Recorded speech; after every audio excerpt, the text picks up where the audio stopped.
ciidanka sirdoonka iyo nabad sugidda qaranka taliskooda magaalada Dhuusamareeb ee caasimadda dowlad goboleedka Galmudug ayaa 48 saac ee ugu dambeeyay howlgallo lagu xaqiijinayo amniga ka bilaabay xaafadaha magaalada Dhuusamareeb iyo baraha control ee duleedka ka ah caasimadda si loola socdo dhaqdhaqaaqyada gudaha isla markaana loo hubiyo gaadiidka soo galaya iyo kuwa ka baxaya magaalada. taliyaha ciidanka sirdoonka iyo nabad sugidda Dhuusamareeb Dhammaan Najiib Xirso Dhoore iyo ku-xigeenkiisa Cabdisalaan Ciise ayaa ciidamada ku kormeeray goobaha kala duwan ay ka wadaan howlgallada amniga lagu sugayo oo ay ka mid yihiin baaris lagu sameynayo guryaha kuwaasi oo ay ciidamadu ku ogaanayaan dadka degan iyo haddii ay jiraan hub ay haystaan dadweynaha kaasi oo aan ku jirin diiwaanka wasaaradda amniga maadaama dhowaan wasaaraddu soo saartay amar lagu mamnuucayo in hub sharci darro ah lagu dhaxaysto magaalada. Najiib Xirso Dhoore taliyaha ciidanka nabad sugidda Dhuusamareeb oo dhowaan xilkan loo magacaabay kadib isbedel lagu sameeyay qaar ka mid ah saraakiisha NISA ee Galmudug ayaa warbaahinta qaranka u sheegay in ujeedka howlgalkan uu yahay sidii looga hortagi lahaa cid kasta oo ku howlan carqaladaynta ammaanka caasimadda Galmudug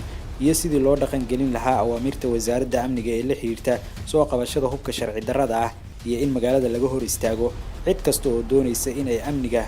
dhibaatayso.